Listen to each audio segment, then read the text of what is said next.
This is an 8-iron, and it's a dead shank. Wow. Way right. Oh, takes a hop off the path. You gotta be kidding me.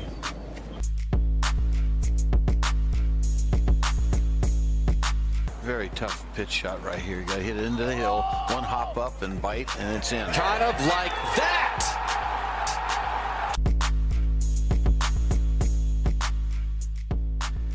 Hey everyone, thanks for tuning in. This week's guest is Richard Zokol, two-time PGA Tour winner, played a lot of his golf in the 80s, 90s, and 2000s, has some really great stories of the cast of characters from that era.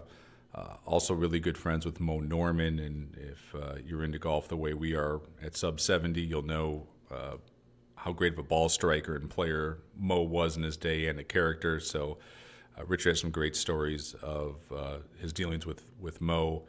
I really enjoyed the conversation. He's seen a lot in his career from the mental side of the game as well and whatnot. So it's just a really interesting conversation along with some golf architecture and some work he's done in that arena. It was a very enjoyable hour and 20 minutes with him. Also, feel free to give us reviews on iTunes or any of the other websites that host podcasts that we're on. All that stuff helps us, and any feedback you guys have, greatly appreciated as well. Without further ado, here's Richard Zokol. Thanks for tuning in. I would like to welcome two-time PGA Tour winner Richard Zokol to the Sub 70 podcast. Richard, thanks for taking the time today to be with us.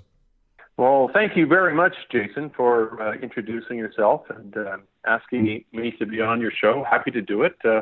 Obviously, there's a lot of like-minded people that follow Sub 70 and follow golf, and glad to be a part of it. Thank you. Well, my first question is, in my opinion, you have one of the best nicknames ever in golf as Disco Dick Zokol. And way before guys were listening to music on their cell phones or iPods, whatever the scenario was, you had the Sony Walkman cassette player in the early 80s. And my question is, how did you come up with the idea that listening to music, especially back then, would be beneficial to your practice rounds? Or I know you even did it in competitive rounds. So how did that process come about? Yeah, interesting. It was my rookie year in 1982 on the PGA Tour, and I never did it in practice rounds. And basically, I got out on tour, and I felt a little intimidated, and that's probably not an unusual situation for rookies. And I knew I was playing well, but I had a very hyperactive mind, and like a lot of golfers, one of your listeners can relate to that. Anyone who plays golf who can relate to that, and I kept on getting ahead of myself. I was so anxious, and I knew I was playing good golf, but I couldn't make a cut, and I knew that what was running through my mind was a barrier to my performance, and I had gone, I think, 6 months right from the start of the year, and I haven't been able to make a cut on tour, and the pressure was building. I had to get going on it, and then I knew that I had to do something about it, and I knew I had to learn how to relax and just play golf. And so out of desperation, there was this thing called the Walkman, and I asked myself questions. I said, what do you need to do to relax? I said, well, I listen to music when I relax, and I had a Sony Walkman. And I said, why, to myself, I'm having this conversation to myself. I says, why don't you listen to music during competition? And then I answered that and went, oh my God, what are everyone going to think? Am I going to be able to, what if I play poorly? And all these trepidation thoughts. So I went to the Western Open in Chicago, and I chickened out of doing it, and I missed the cut, and I was so upset with myself, Jason, that I just said, I can't stand being a chicken. I have no problem failing. And so the next week was the Greater Milwaukee Open, and I was teeing off with Larry Rinker and Ronnie Black early in the morning on Thursday, and we teed off the 10th hole, and I got down there, and there wasn't many people out there, and I slapped this Walkman on my head, and next thing you know, I started to make birdies. I was 1, 2, 3 under par, and Larry Rinker goes, wow, look at Disco Dick. And then I'm 3, 4, 5 under par, and I'm feeling very calm. I'm coming down the last hole, and I'm 7 under par on the coming down the 18th hole, and all these photographers are taking pictures of me while I've got these headphones on, and I couldn't help notice I was just so calm. I was comfortable, and I wasn't being rushed or wasn't being anxious. And I shoot 65, get the lead of the tournament. Now the PGA Tour officials say, "What are you listening to?" And they had to find out. They had to call the United States Golf Association, ask PGA Boatwright if this was legal, because they've never been confronted with this situation, and they determined that this was legal. And I'm thinking, oh my God, I'm going to get disqualified. And then the next round I used it. The third round I used it. And I held the lead in the golf tournament all the way up till the last 4 holes on Sunday when Calvin Peete won the tournament. But it was a huge step, Jason, in letting me really connect with that, how much the mind is and how important it is and how it was destructive to me at a tour level. And it's something that I focused on from that point on. So that's how I got the nickname Disco Dick. And it was, it still sticks to this day, I suppose. What music did you listen to when you were playing around? And then why did you then, during practice rounds, not listen to it and then only listen to it during when you're actually playing tournaments? Well, playing practice rounds is not a problem because that's when the score doesn't count. You know, the way our minds work is anxiety comes in when we really care about something. In this case, it's the score and the performance. And so I had no desire to do it whatsoever. I had no need to do it in practice rounds. I strictly wanted to do it only in tournament competition where I could get a distraction. I wanted to shut out other players. I wanted to shut out the environment. I wanted to shut out the fans, and I wanted to get into my own headspace, so to speak, and the present moment, as I've learned on later years. And I love listening to rock and roll. I typically liked listening to the Eagles at the time, and I was a big rock and roll fan. And in Hotel California, it just keeps every time I hear it, it takes me back to that time. And I still love listening to music on the golf course to this day. Yeah, it's interesting how that's kind of become now a part of the guy's warm-up, right? And then I enjoy it. I know a lot of guys at our club, especially a little bit of the younger generation, of having it on our carts or whatnot on men's night of playing golf to music. I can see how it works. I personally enjoy it. It puts you in a more calm state, a little bit of a rhythm to it. Yeah, yep. I can totally see you were ahead of that curve, to say a little bit, by about 30 years, because there's so many guys who warm up to it now. And like I said, as an avid golfer, I love having music out there. So as do I, and I think a lot of people do. And then through those decades of focusing in and spending a lot of time with sports psychologists and really being committed to discovering how the mind works, now we know the answers or on why that happens, and the real key secrets to being able to get anyone's performance, and it doesn't matter if you're a tour player or an 18 handicap, is being able to access the present state or the present moment, the now. And when people do that, that's when they inadvertently play well or inadvertently get into the zone. And anxiety can't exist when you're in that state of mind. The problem is we don't get there very much, and music triggers that.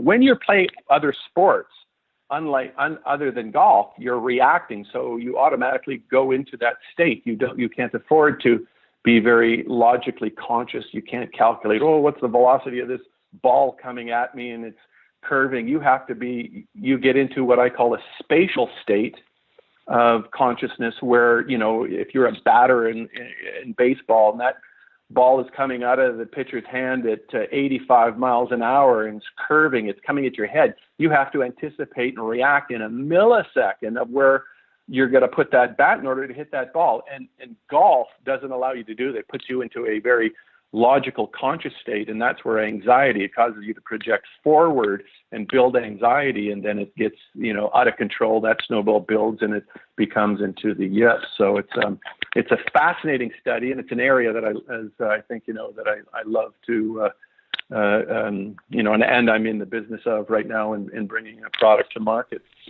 Well, yeah, let's dig into that, because I know you're working with Mind Track Golf. It's sort of what you do now to help other athletes, get their performance to peak at the right time. So we'll talk about your career a little bit later, because it's an interesting subject as well. But let's get into this. And can you let us know how your system works, how you came about, becoming a coach or having a system to help athletes, and I'm assuming your experience on the PGA Tour yourself has really given you a perspective of how people can improve and what they need to improve, because you've played it at the highest level and you've been on both sides of that coin of, I'm sure, sometimes playing your very best and other times not getting the most out of your talent.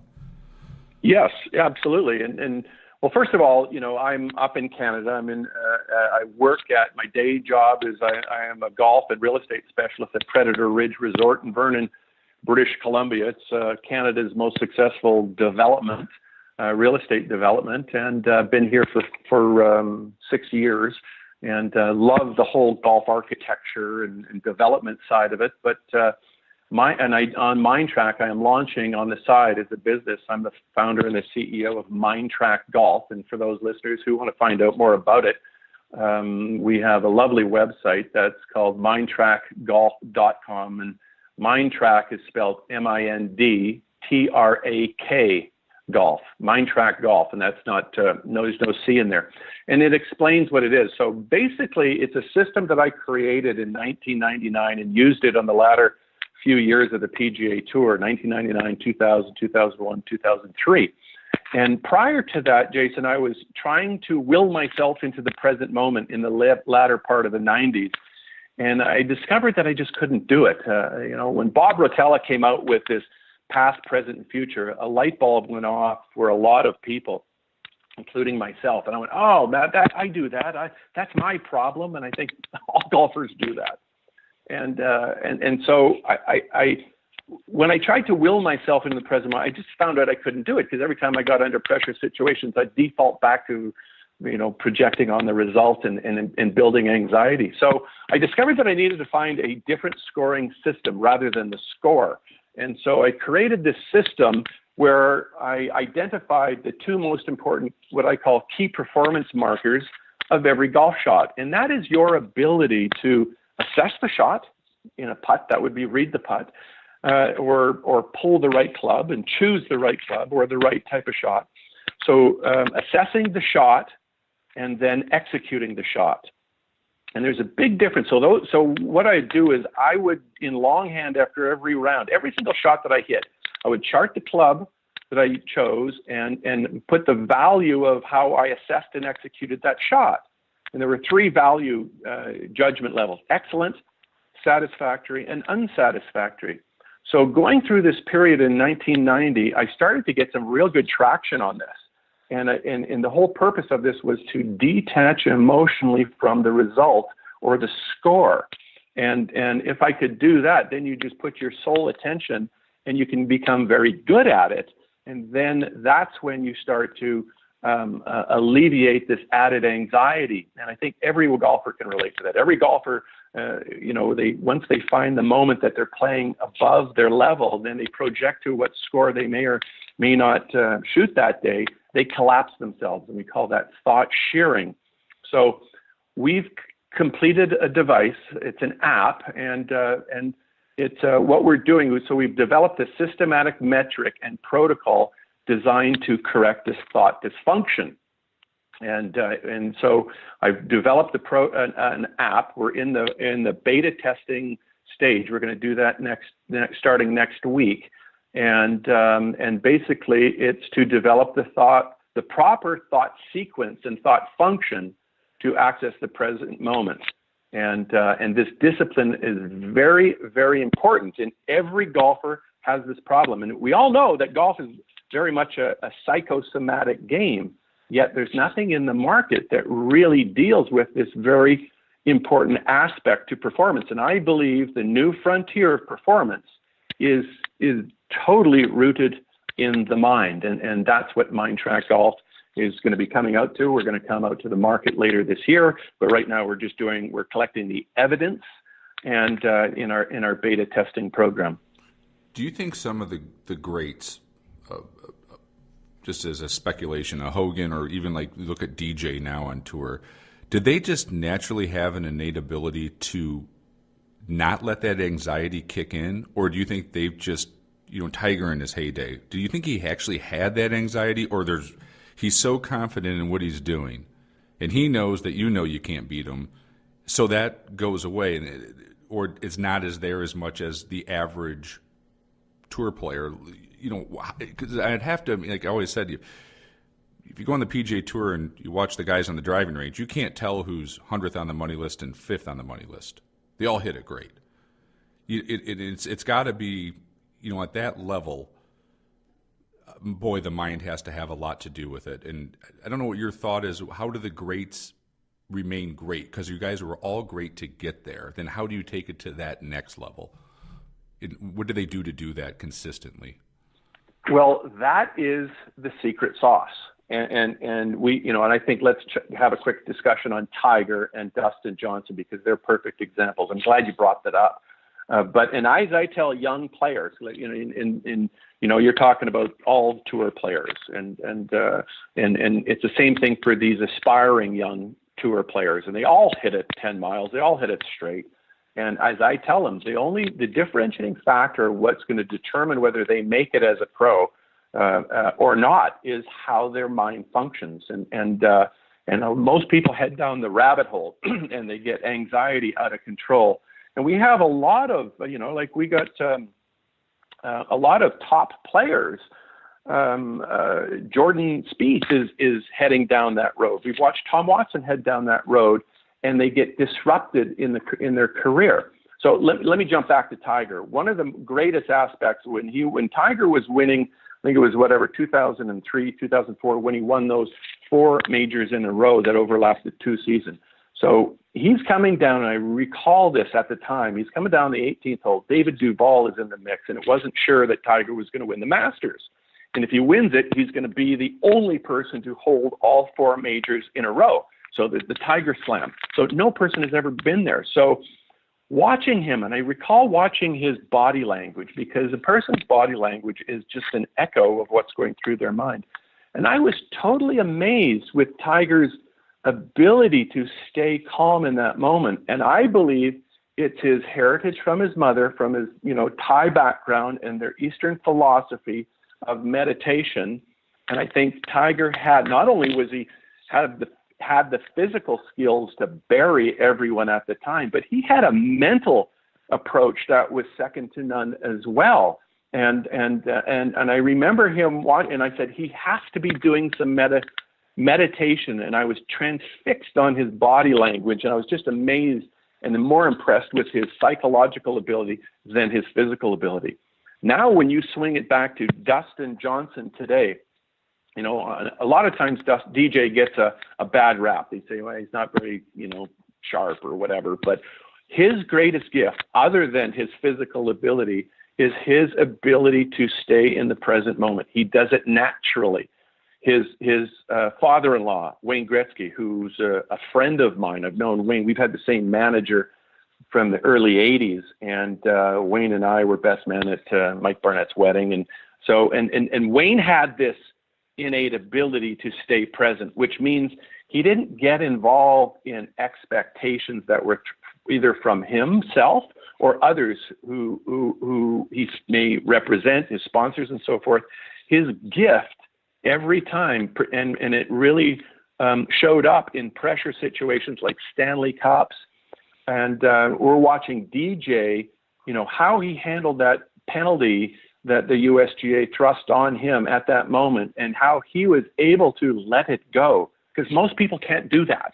He was able to let it go, stay in the moment, execute those shots, and that aspect of him is in addition to his physical attributes of being able to swing the golf club, is what's making him such a fantastic and remarkable player. He's got a great gift in that.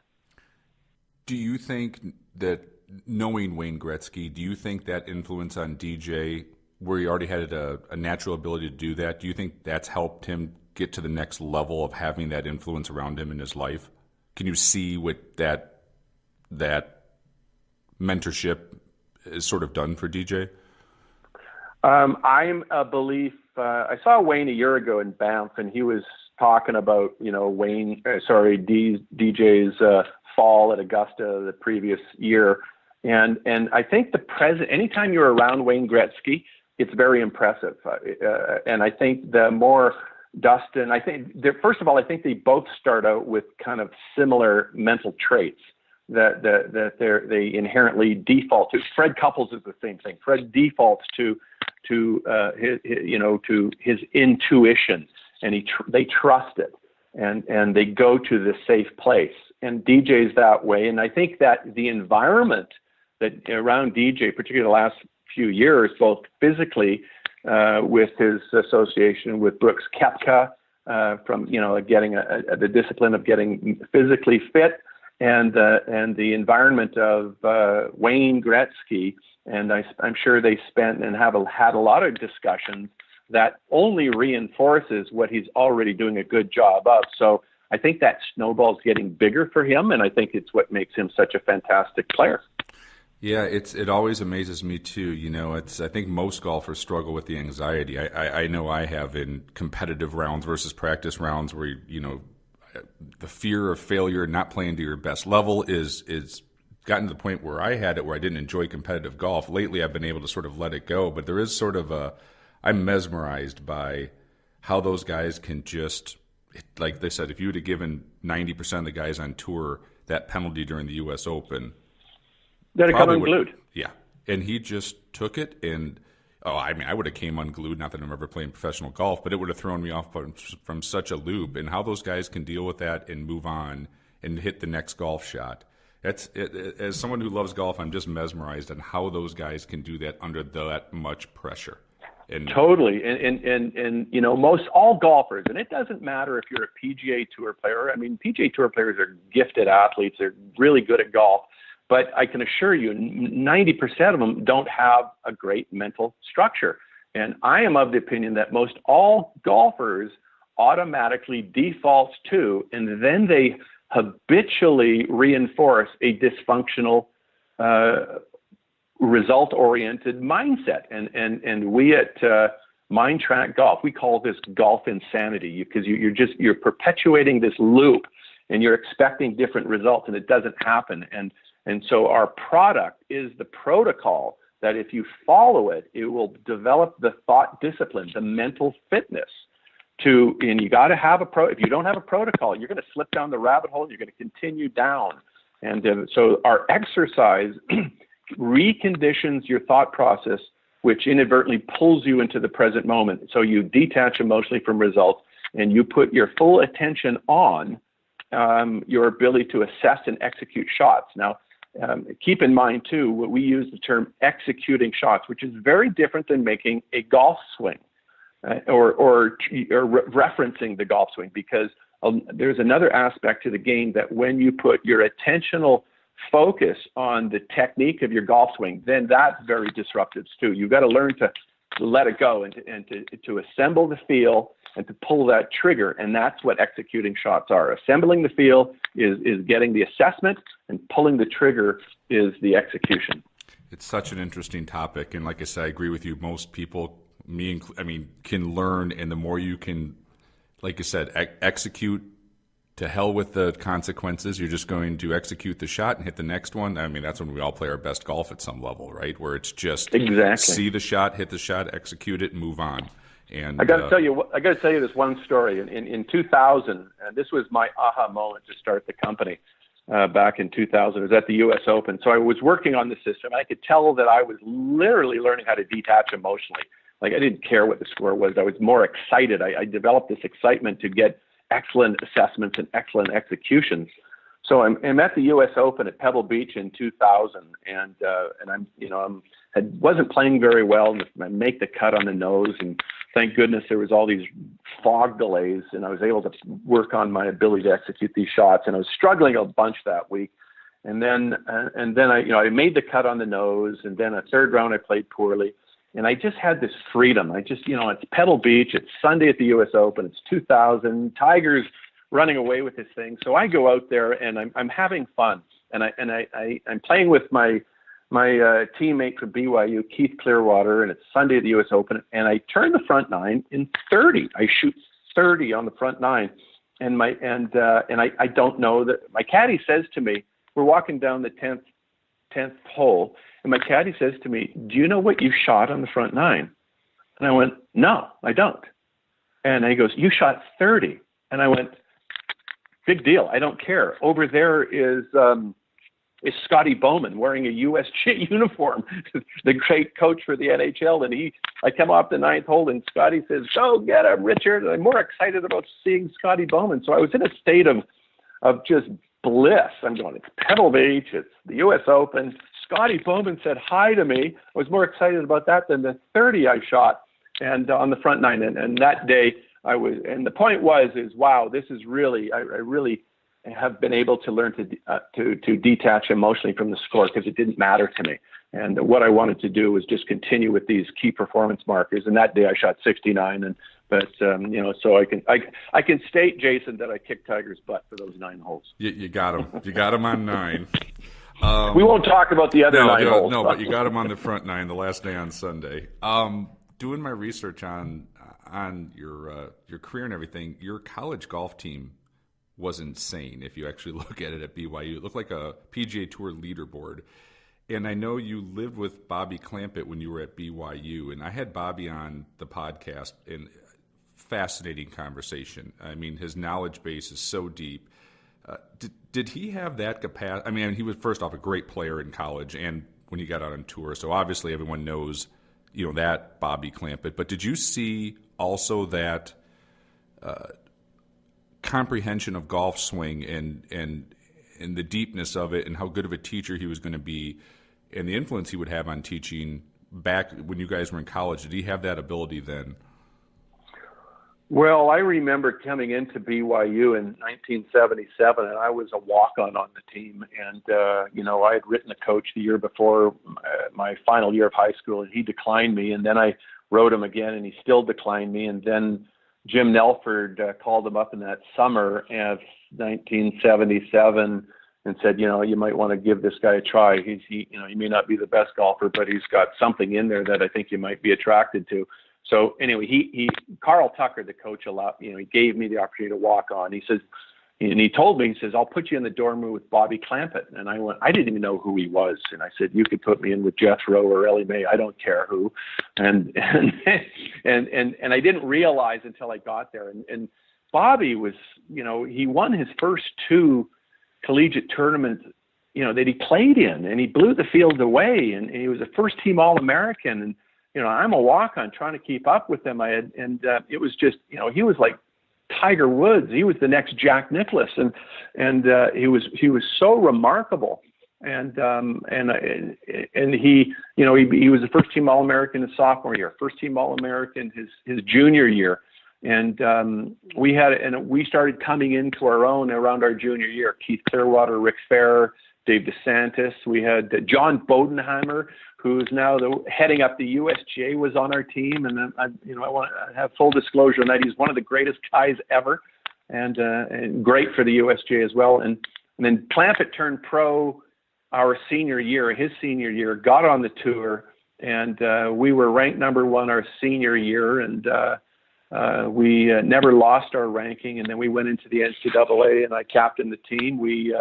We won at Stanford in 1981, and it was just a wonderful Cinderella story. And I think the credit really needs to go to Carl Tucker. He really he was like a father to us. He developed Clampett a great deal, as did Ben Doyle. And Clampett became, he was such a remarkable player on the first couple of years on tour. And then I think his logical ability, particularly with the golfing machine, it caught up to him, and he had some struggles thereafter. And then he had a bit of a dip in there, but he broke out on the other side. He's a brilliant mind. I think his book, The Impact Zone, is one of the best books ever read, and it's such a good product. And Clampett is a remarkable knowledge and foremost a remarkable person. Yeah, I love it when he's on the driving range, per se, at all the major championships that CBS has now, of just watching him break down what this player does well, what the tendencies are. He's also great on TV. I think he's a fantastic announcer. And, boy, I could just sit there and watch him for hours, explaining why this works and why this player does this. And he's deep, man. And it was a great interview, one of my favorites. His knowledge base is very high. And I think Clampett is he's been a very close personal friend of mine for all these years, and we have coming out of BYU, and we had a wonderful team, and it was great memories. Your pathway to the PGA Tour, did you go straight to Q school, or did you play a few mini tour events? It didn't take you long to get out there, so how was your sort of journey to get to the highest level of golf? Yeah, it was quite fast. That spring of 1981, we won the NCAA at Stanford, as I mentioned, and later that summer, I won the Canadian Amateur in 1981 at Calgary Golf and Country Club. Then played the U.S. Amateur at Olympic Club and missed the cut there, and then declared myself a pro the next week. Entered the PGA Tour qualifying school and barely got through the sectional qualifying in Denton, Texas, and then went to Houston at Waterwood National, very difficult golf course, and got my card, got in the last spot, tied for the last spot, and Hal Sutton, Larry Mize, Paul Azinger, came out of a wonderful class, and then got onto the PGA Tour in 1982. It was the last year of Monday qualifying before the top 125 exempt status, and lost my card, or didn't regain my card back. Had to go to the qualifying school in 1983. That was at Sawgrass, TPC Sawgrass, and finished fifth there. And then played the 1983, earned the top 125, and kind of was on my way. So, and had, some successes and failures. Had to go back to the qualifying school a number of times and regain my status back. And then inevitably in 1992, won a couple times out there, and it's been a wonderful journey for me as a journeyman on the PGA Tour. Your era seems different too, as well. And I've talked to some of the younger guys about this. So your era seemed like you got your card, then you had a mentor, then you learn how to make a cut, a bit of an apprenticeship. Then you go to the next level, then the next level, then you hit your prime in your 30s, and then you have that 8 or 9 year run. Where the kids today seem like they come out of college or don't go to college if they're that good of an amateur, and by the time they get to the PGA Tour, that apprenticeship is over. They're like firing at pins, making putts, and there is no learning curve anymore. Some of the younger guys, if you look at the winning, is going down in age. Is that an accurate assessment of how I just described that from your generation? And what do you think changed where these younger guys are winning earlier than, say, generically from your generation of when you came out on tour? Well, I can kind of put up a challenge to that philosophy, is because, during my era of that, there was a Gary Hallberg that got his PGA Tour card by bypassing the PGA Tour. Same with Bobby Clampett. Same with Scott Verplank. In fact, Scott Verplank, as a collegiate at Oklahoma State, won the Western Open as an amateur.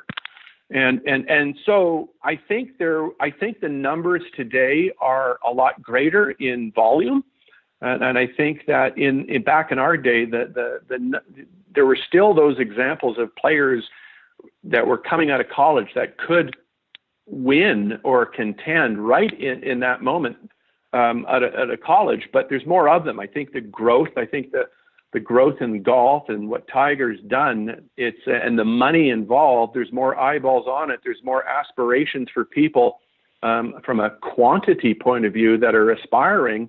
And so competition is getting better, and there's more of those players that want to aspire to be golfers today than there was back 30 years ago. So I think the parallels can be made. There's just a lot more players that are, and no doubt the equipment is having an impact on it. The knowledge of performance from a psychological point of view they're learning it at a younger level now. So when the masses are going to NCAA, they're better prepared, they're better taught, and they're learning faster, and that snowball's getting bigger and bigger. And but you can make the argument that those things were happening then, just not to the same scale as how it's happening today. Yeah, I guess that's a better way of putting it, right? You had your guys, who came out early with impacts, but it seems like now this is just my observation of, there's more younger guys taking less time to win at the highest level. And the style of golf seems a little bit more aggressive than maybe it was from your generation. Probably something to do with the equipment and the ball as well, too, right? Absolutely. Right. I couldn't agree more. I think that's a good assessment, Jason. Yes. Well, let's talk about 1992. You had a hell of a season on the PGA Tour with 2 wins. What did you find to take your game to that level to be a multiple winner during the same year on a PGA Tour schedule, which is hard to do? It's hard to win once. You'll let them do it twice. Yeah. My first win was the Deposit Guarantee Classic. It was opposite the Masters, the year Fred won the Masters, and that doesn't count as an official win. So even though I do like to say I'm counting that the money counted as official. Yeah, it's a win in my book. Oh, thank you. And I count it too. I count it as 2 PGA Tour victories. If someone wants to get technical, talk about official victories, then I've got 1. So it was great that I won that one. But still, it didn't give you an invitation to the Masters. It wasn't official. And then later that summer, it gave me good validation, or great validation, that I was on the right track. And then a thing happened the week before Milwaukee, and I'll never forget it. That at that point I had 3 kids, and we're renting a house. Our twin boys, Garrett and Connor, were probably 3 years old. Haley was 1 year old, and I couldn't afford. My family traveled with me on tour, and we're traveling. That's 5 airline tickets, and we wanted to keep the family together as much as we could. And then I got a call. We couldn't afford to have a home in Vancouver, so we were renting a home. And the landlord called me up and said, you got 3 months, you got to be out. And I was so upset that now we got to move again. And I felt I wasn't being a good provider, and I was so upset and desperate, actually.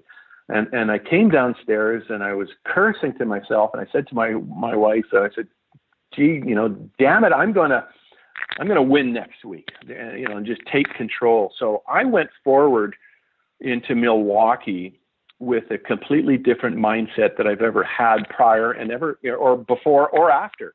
And I said, every one of those 155 other people in the field, and it included, Greg Norman and Nick Price and Payne Stewart. I said, they're in my way from putting a roof over my kid's head. And it inspired me to a point, Jason, where I just said, they don't even know it, but they don't have a chance. This is what was running through my mind. I said, nothing is going to stop me. And actually, my hair's standing up as I speak about it right now. And I went there and I said, nobody is, if someone gets in my way, I'm going to knock them over.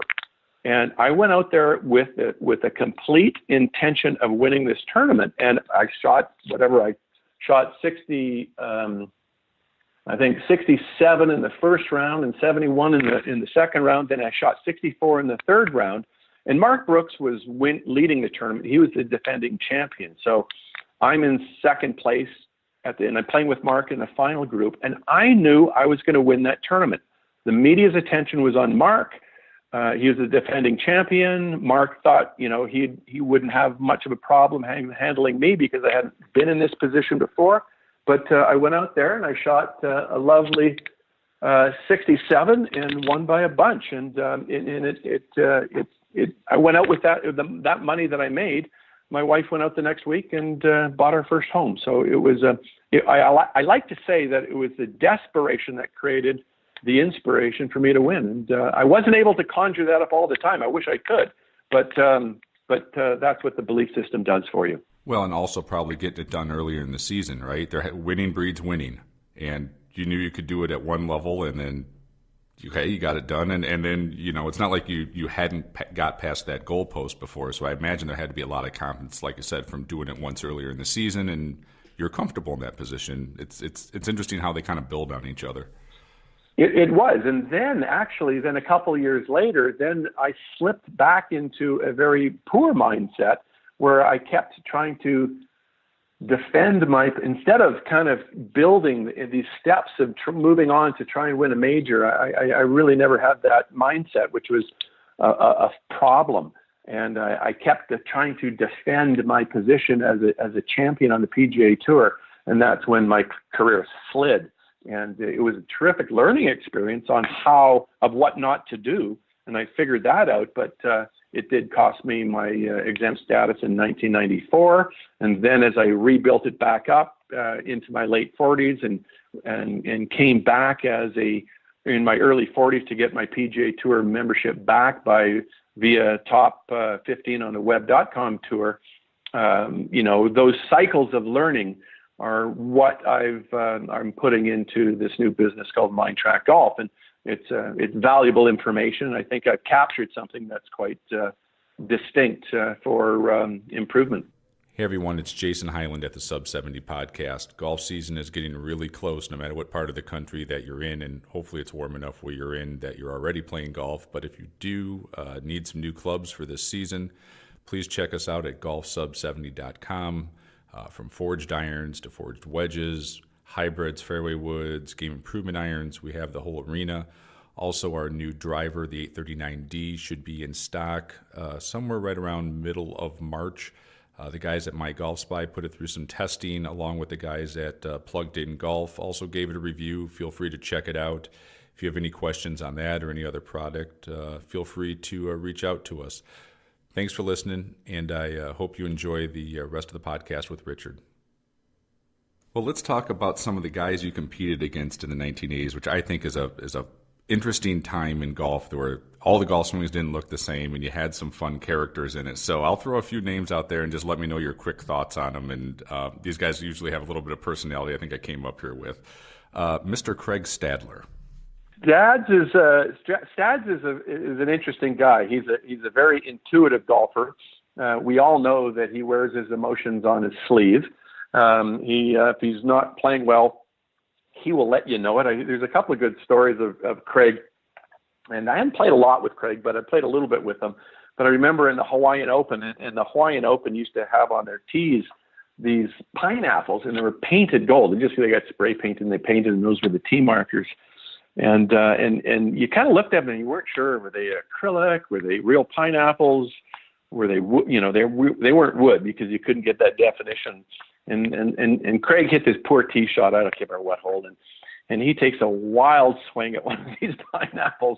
And being a real pineapple, it exploded on impact. And this pineapple juice and chunks of pineapple went spraying into the gallery. And Craig is a real nice person.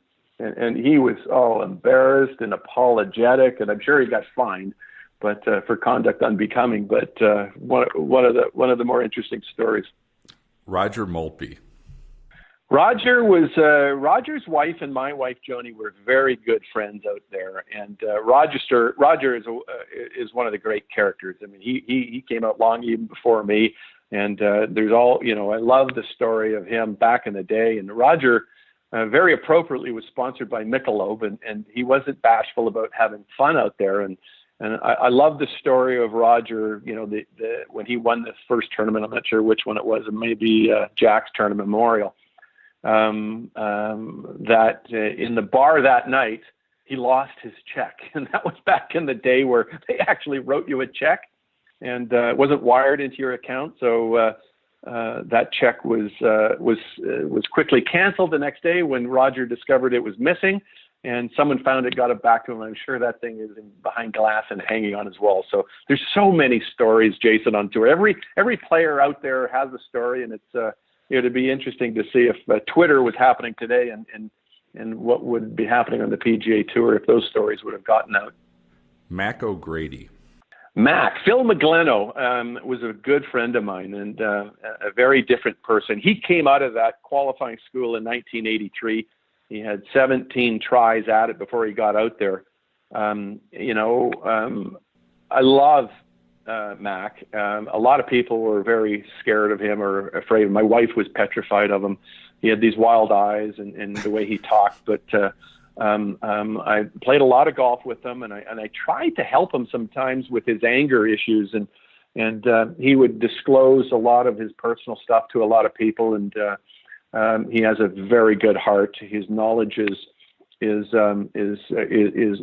wonderful. It's beautiful. It's warm. It's very giving. He has a bit of a short fuse of people who know him, and if he feels that you kind of betrayed him, he will just cut you off like a hot rock. But just a terrific player, just as good a player, almost as good a player left-handed as that's right-handed. I think crazy, isn't it? A lot of people know. Yeah, how he could do it from both. Yeah, didn't he try qualifying for something once, righty then lefty? And there's all these weird Mac O'Grady stories from back in the day. Yeah. Mac proposed the situation that he wrote a letter to the USGA that he wanted to enter the U.S. Open as a pro, obviously, but he also wanted to enter the U.S. Open as an amateur, left-handed. And how would that work out? And what if he got into a sudden death playoff with if left-handed Mac O'Grady with a right-handed Mac O'Grady? Would he be able to keep the money if he was played left-handed, keep his amateur status? But so oh my God, so great stories on that, and he's done a lot of research and just a fascinating study. Lanny Wadkins. Lanny was just an aggressive player. He was a great player and a no-nonsense guy out there. I remember when I finished second in the Hawaiian Open, I thought I was going to get my first victory. I think it was 1987 or 88, I'm not sure. And I'm playing in the last group, playing with Mark Brooks and Lauren Roberts. And in the group in front of us was Tom Watson and a couple other guys. And I mean, we made the turn, and I've still got the lead. And I had the lead going into the final round. And Tom Watson had just four-putted the 10th green. And I knew no one in the group in front was in contention. And I was ahead of... by quite a bit, Mark Brooks and Lauren Roberts. I think I said Lauren Thompson. Lauren Roberts.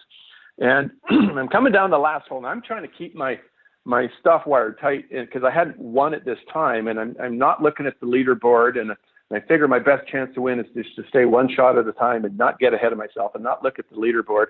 And I'm beating everyone around me, and I'm coming down the 18th hole, and I say to my caddy, and I think I've got this. I think I've got this win, and I'm steadfast to my commitment to not look at the score. And then on the second shot, and I've got a 2-iron into the last hole at Waialae, and I know I can make a birdie here. And I say to my caddy, what do I have to shoot? What do I have to make here in order to win? And I'm hoping he's going to say, make a par and you win by 2. So it's going to be easy. And he goes, you need to make eagle to get into a playoff. And I went, no.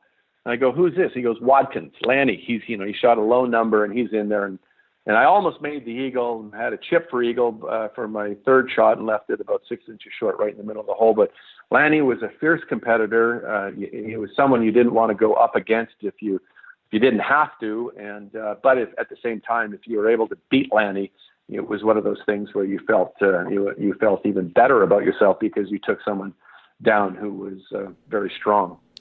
I got 2 more here for you, and one guy I got to ask because I don't know why, but this guy was always my favorite player growing up. Tommy Armour III. He just had an aura about him. Fun to watch play. So I don't know if you have any good TA3 stories. TA, yeah, we were the same year. He played at New Mexico, exact same year. So as when we played at BYU, same age.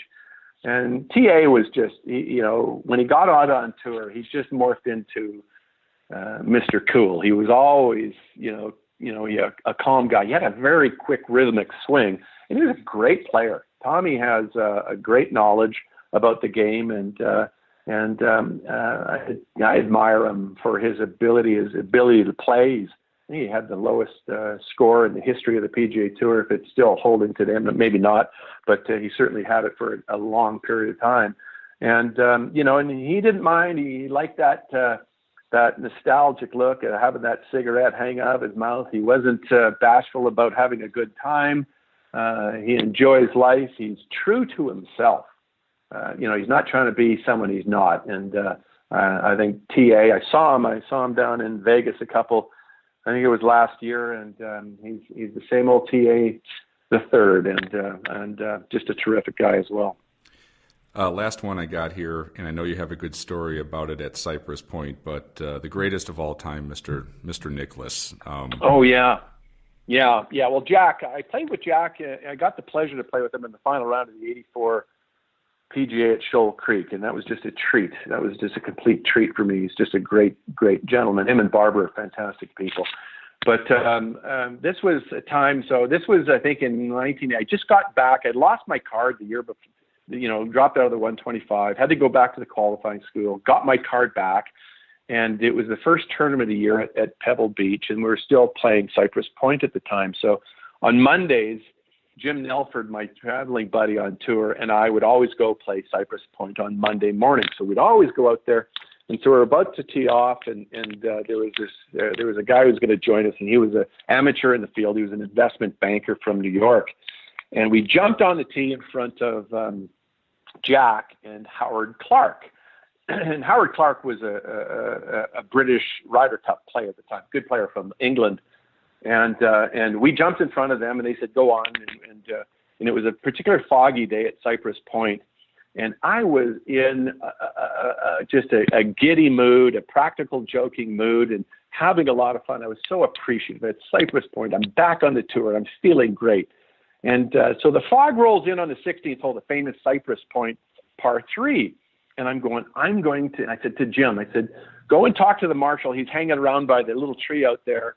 And I says, I'm going to play a practical joke on Nicholas. I'm going to put his golf ball in the hole. I'm going to stand on the green because the fog came in, and when you stood on the 16th green, all you saw was a fog bank 20 feet in front of you. And I knew that the gallery wasn't going to walk up to the green because he couldn't see his shot. They were all going to hang by the tree. So this amateur we're playing with, he goes, I don't want any part of this. And he buckered off down the 17th hole. So I'm standing on the 16th green waiting for a ball to come on the green. And I'm getting a little nervous. I'm getting a little anxious. And finally his ball lands on the green. And it's a Spalding Tour edition. So I know it's not Jack's because he's playing McGregor. And I know it's Howard Clark's. So I grab this ball, put it in the hole, and run like hell down the 17th fairway. Now, we're playing with history here. And I'm going, we better do something about this. And we leave a note. And I say to Nelford, I say, you're in with me with this and on this. I because I don't know how Jack's going to take this. So, but it's not his ball. It's his playing partner's ball. So we leave a note on the 18th tee on a scorecard. It said, Howard, welcome to the PGA Tour. Signed the Crazy Canucks. That being Jim Nelford and I. So right. We wait around on the 18th hole. They come up, and I've got this smile on my face, and Howard's got a big smile on his face. And he says, I didn't make a hole in one on, and now keep in mind, Howard Clark never played Cypress Point. He thinks he's hit this 3-wood into the fog bank, one of the most famous par 3s in the hole. And they find his ball in the hole. And I forgot to mention that we were on the 17th green when we heard the yell of the crowd when they finally discovered the ball in the hole. The roar went up, and that's when we went, oh, boy, we better do something about this. So Howard comes up and goes, I didn't make a hole in one on 16, did I? I said, no, you didn't. And Jack comes up. And he goes, what are we going to do about this bet? Oh, it's like, no. We have a little bit of sidecast. I'm going, oh, no, I got Jack's upset. And then later that week, Jack always visited with the Golf Writers of America at their annual event, and he told the story. And then actually, Jack also told the story, that same story, I think about a year ago in Golf Digest. So I'm tickled to death that Jack remembers this practical joke that myself and Jim Nelford played on him, and he was a great sport about it. And it was just another one of those fond memories, being able to play a practical joke on the greatest of all time. Another character and wonderful, I mean, some say it's the best ball striker that ever lived, Moe Norman. I know you got to know Moe a little bit, and how good was his ball striking when you saw it?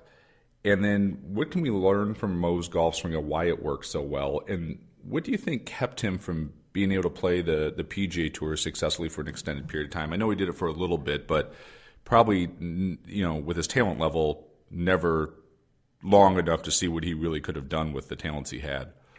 Right. Yeah, there's no doubt. Moe was, I got to know Moe, and actually the first time I really got to know him was in the 83 PGA Tour qualifying school at Sawgrass. So I just finished my PGA Tour year and the first PGA Tour year. And then Moe would always go down to Titusville from Toronto in the winter times and spend his time down there. And then, I didn't know Moe at the time, and obviously watched him and caddied in the same group as him in the CPGA, when I was a teenager, and totally admired him and knew of him. He was legendary up in Canada. And then in the qualifying school, Moe, I guess, wanted to figure out who this Richard Zokol fellow was, so he decided to watch me play in the qualifying school. So in the first round, he was there. He was 100 yards from me on every single shot, and I'm going, oh my God, Moe's coming to watch me. If this, as if this PGA Tour qualifying school wasn't pressure enough, I got Moe watching me. And I played really well, and he introduced himself after the round, and I was honored that he would, spend time and even by putting it on me. And he was there through that whole week, and so I befriended him at that time. And then the following year, he at Bay Hill, I got to know him really well, and he introduced Clay Edwards, who became my coach at that time. I wanted Moe to help me out, and Moe said, "This guy will help you. This guy will help you. This guy will help you." And Clay, from that point on, and he's still my coach to this day. But Moe had some challenges. His golf swing was obviously a one-plane swing. He didn't hit it very far. He had that in the same type of golf one-plane swing as we're seeing with Bryson DeChambeau today. Moe had some mental challenges, and he was socially inept. And I love the man, but when you saw him, he couldn't function very well in front of other people, and that held him back. He came out to play the PGA Tour back in the early days, and the norm of the PGA Tour, they just ran him off. He got to play. He won the Canadian Amateur and got an invitation to play the Masters. And one of the stories at the Masters is he didn't want to take a caddy. And there was a tug of war between, the caddy master and him with his golf bag. He said, "You have to take a caddy." He says, "No, I'm carrying my own." And they're back and forth pulling on this golf bag. And there's so many stories, and some of them are, in fact, true. Most of them probably are not.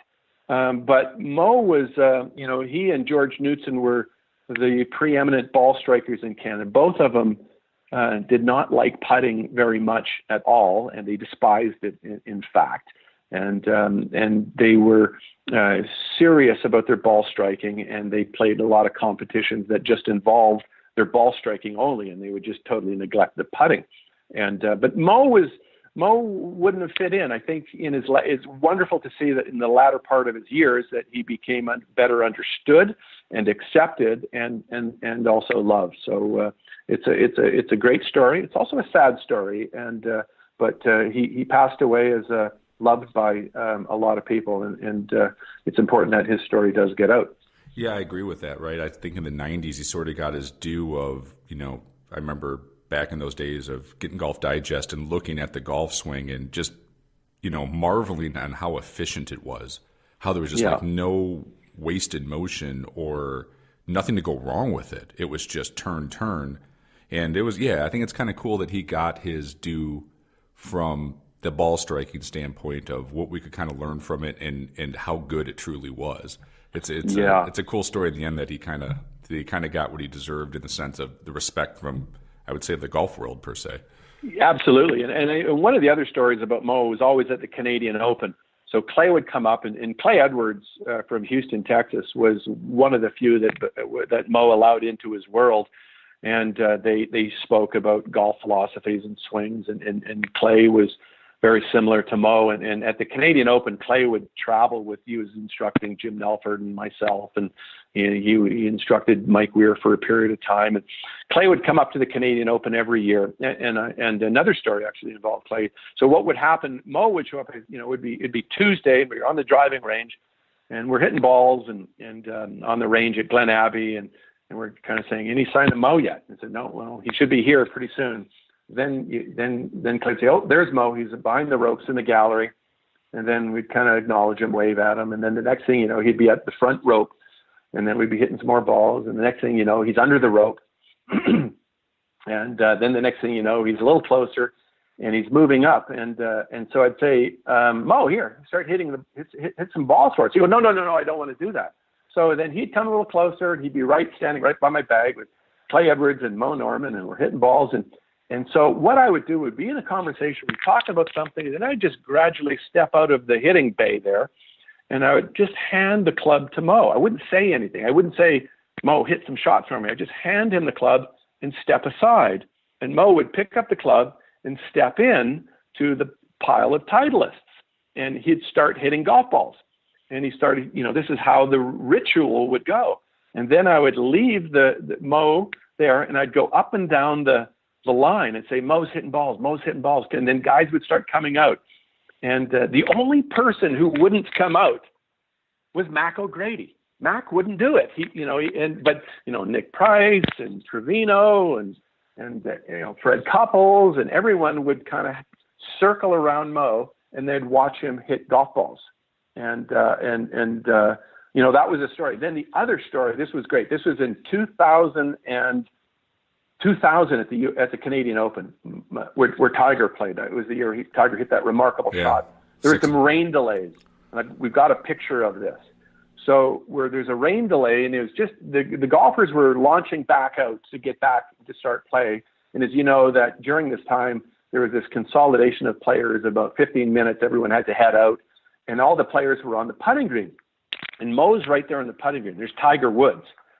And Moe's eyes are just locked in on Tiger, and he won't keep his eyes off Tiger. And everyone, all the PGA Tour players, and I'm down there playing as well and hitting my putts, and everyone's into their own business. Tiger's head's down, focusing in, and Clay Edwards is right there, and he's going, "Oh my God, there's Tiger Woods, there's Moe Norman, and they're 20 feet from each other, and never will these two famous people pass again." And Clay couldn't stand it anymore. And he just yelled out. He yells out, "Tiger Woods, meet Moe Norman. Moe Norman, meet Tiger Woods."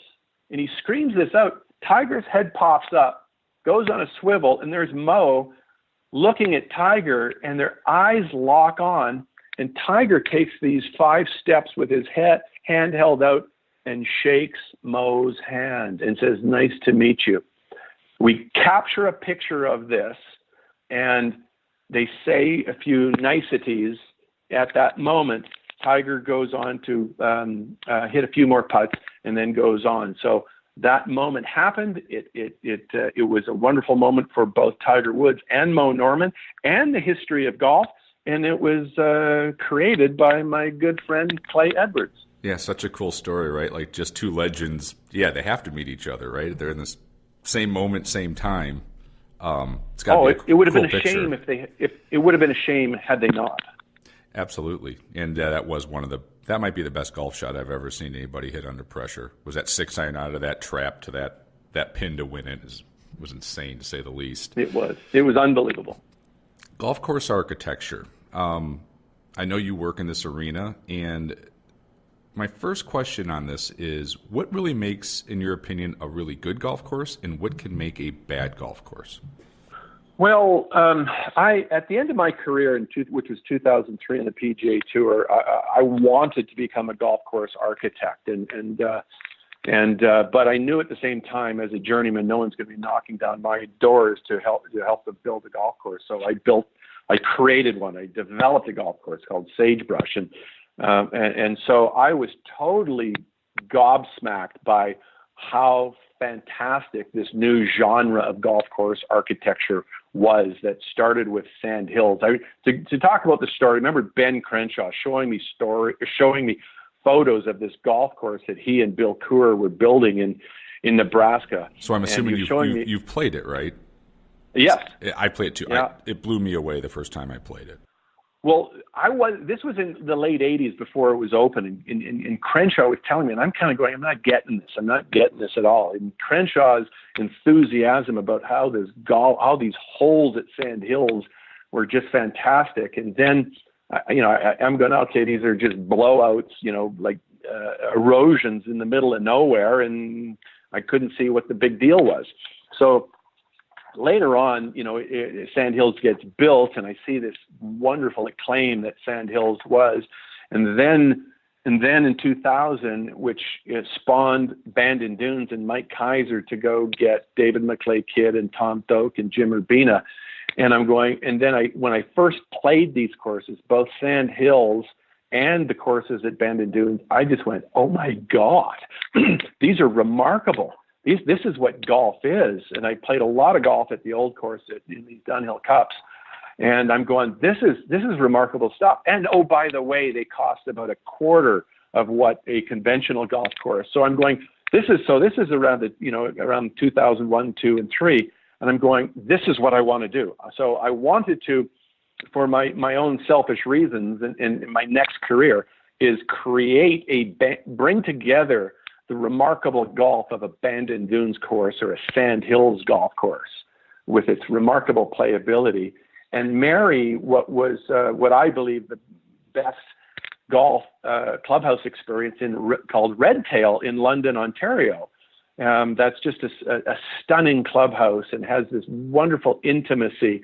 And I felt that if I was able to combine both these golf course and clubhouse, it would really go a couple of notches higher than anything else in Western Canada, or in Canada, period.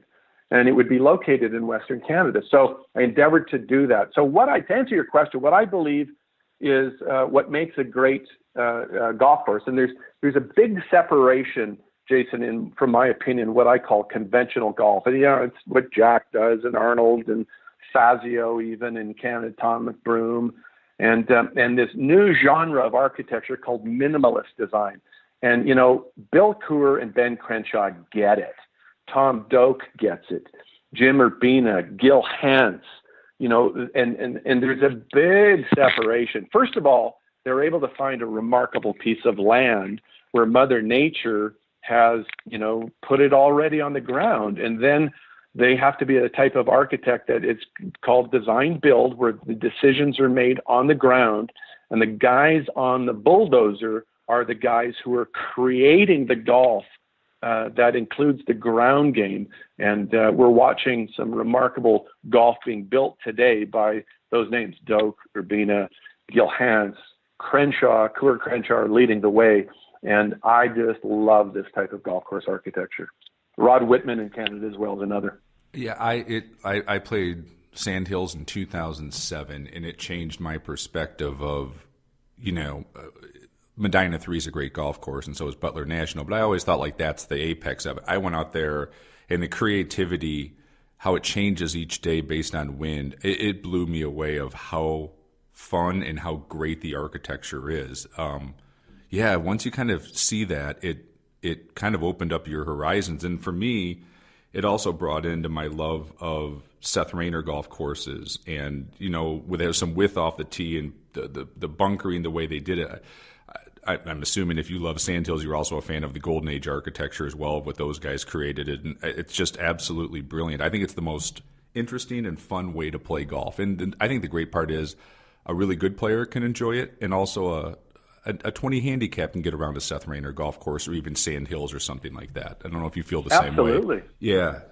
It's absolutely. And I think also what happens, and because those golf courses have had the fortunate aspect of time works in their favor. I think even poorly designed golf course, you give it 100 years of play, and it will start to morph into playability. The sandblasting, and it creates this dynamic lines, and so there's that. I think a golf course is a living thing, and that evolves over time and gets better with more playability. And I remember when I started Sagebrush as the developer and co-designer of it, I wanted Bill Coore and Ben Crenshaw to do it. Ben said they couldn't do it, and he recommended that I choose Rod Whitman for the design. I had Tom Doak and Jim Urbina came up to do a routing, and then I inevitably decided on Rod Whitman. And then I brought in my good friend Armin Sooney, who was the superintendent assistant superintendent at Marion, he's the head superintendent at Cherry Hills and Castle Pines, and the great course in Vegas. And then he started his own development or headhunting business, where he would headhunt superintendents for some of the great courses in the United States, like Medina and Southern Hills and so forth. And we had this amalgamation of architecture and maintenance and construction, and it was a fantastic thing. I thoroughly enjoyed it. But then when the crash hit in 2008, the economic hit, there wasn't going to be a lot of new courses built. So I decided that wasn't a direction I was going to continue to go, and there just wasn't going to be anything left for other than the best architects like Crenshaw, Doak, and Urbina. And, there wasn't much left over for the rest of us. So what's the history, or what exactly happened with Sagebrush? Because I remember this happened and it got wonderful reviews, incredible when it first opened. And then at the end of it, it kind of turned into a lawsuit circus between everybody. So is the course open? Like, what's the Cliff Notes version of the beginning, the middle, and Sure. The course is not open any longer, correct? It is not open right now. It's still stuck. The owner, the current owner of it, is court ordered to be extradited to the United States. The FBI want him for fraud charges. So he's in court. He has his right to appeal. He's appealing it right now, but that's where it's stuck, and it hasn't been open for 3 years. And how it originated. So I was the founder of it and the owner of it, and I put this business plan together of building a golf course that was going to be, as I mentioned, this Bandon Dunes type of a golf course meets this remarkable private destination. And I was able to raise capital from private investors to fund the project, where the capital was advanced and it was secured against the real estate of these 37 estate lots on 400 acres. So we finished the golf course in the fall of 2008, right when the economy just tanked. We opened for business in the spring of 2009. So at that time, the lenders was a group that said they put up all the money. Obviously, the right thing to do was pass on the equity of the golf course to them. And I had what was called the Class A share, where I had the 51% controlling vote. And I put together the structure that I would be the benevolent dictator of Sagebrush. And so, but it was the right thing to do. These guys had the capital to complete it in spite of the bad economic environment.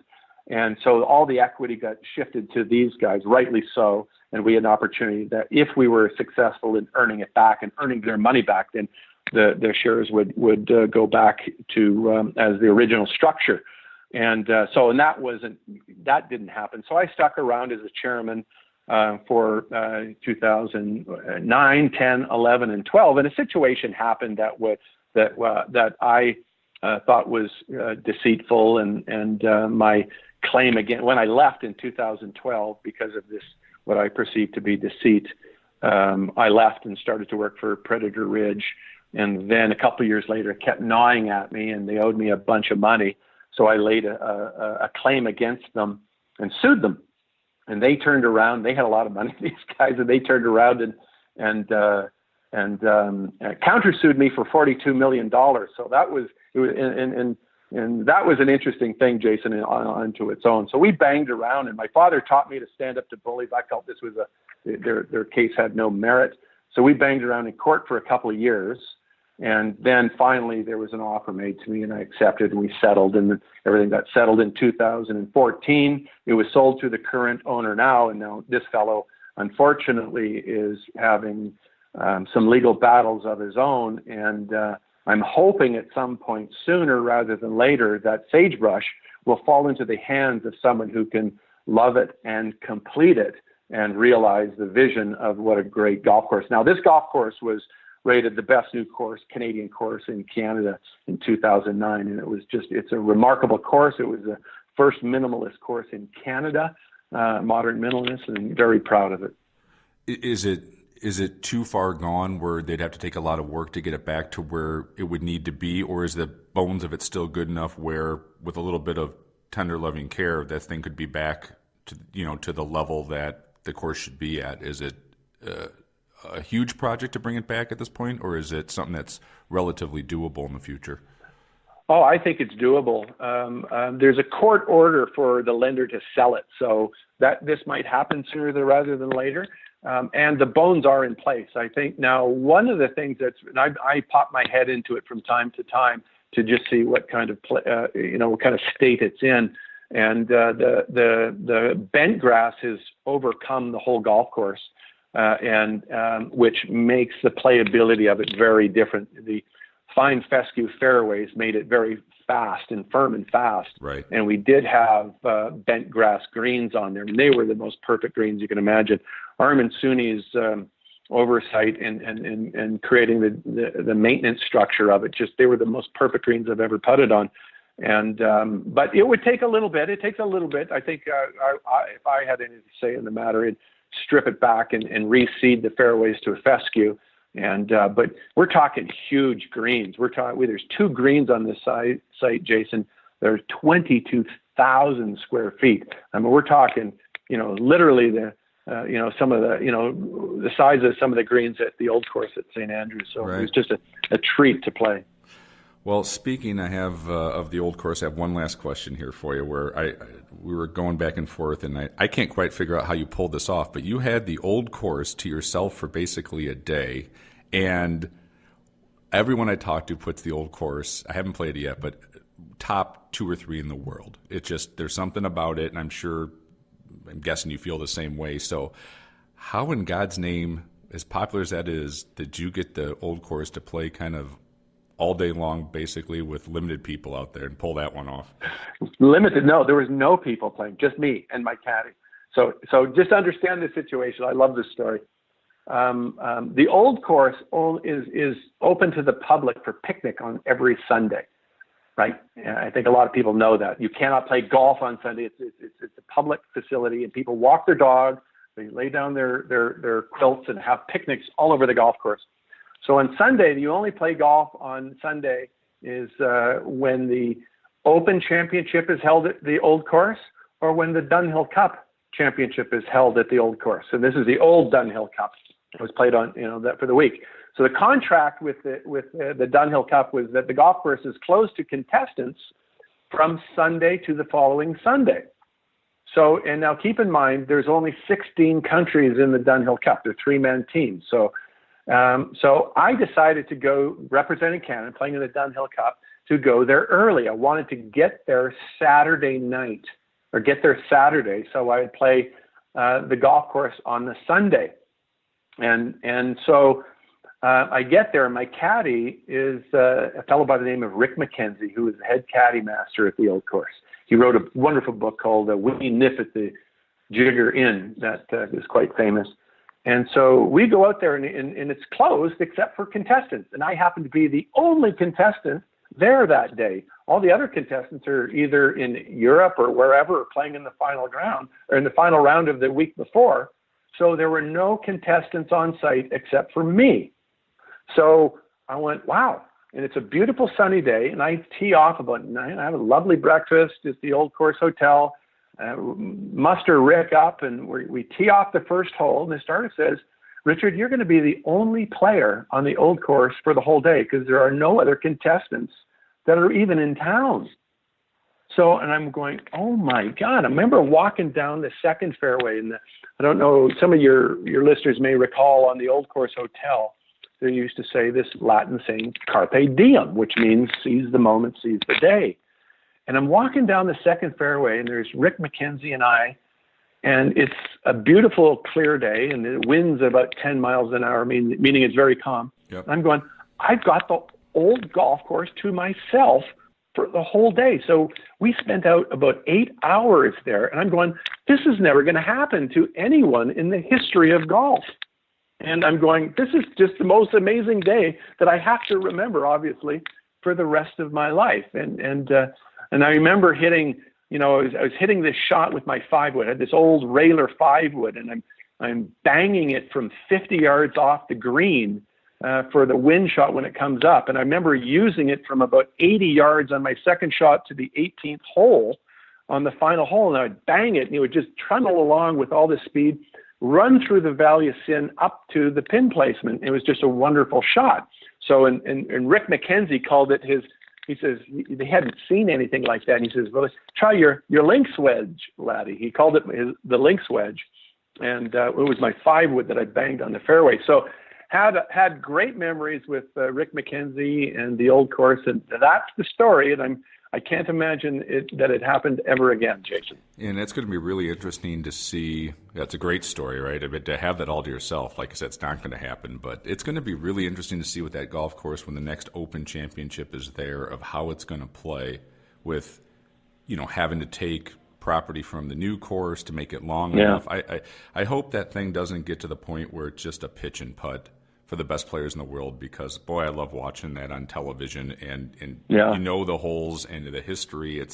I hope they can keep it intact where it doesn't turn into driver wedge on every hole essentially. So it's going to be interesting to see how they tackle that in the future. I think it, to a large degree, it already has, and the only defense to it is the wind, and perhaps having a strong gale coming in different directions every day. Because if it's benign, it will be such a short golf course, in spite of the length that they've had to attach to it, and the way the golf ball runs, the way fast and firm, it just shortens it up to no end. And I think the players will, and the scores will reflect it. And the only hinge on the thing, as I mentioned, is the wind. So, I'd like to see the barometer of the old course.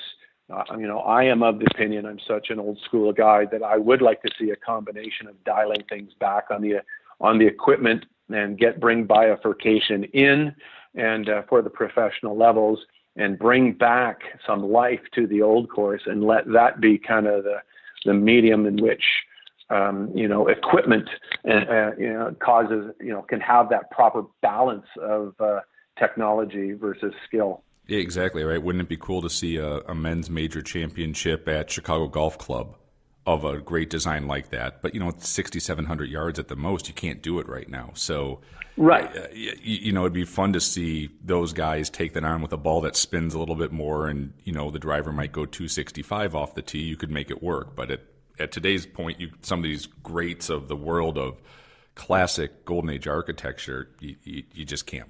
That's why they had to have a senior ladies Open Championship there last year, and that played well for the length of the golf course. They made it a little shorter than that, but no, I hope we don't lose that either. Some of these iconic golf courses, I want my kids to be able to say I saw a major championship on that track as well. So it's going to be exactly, interesting.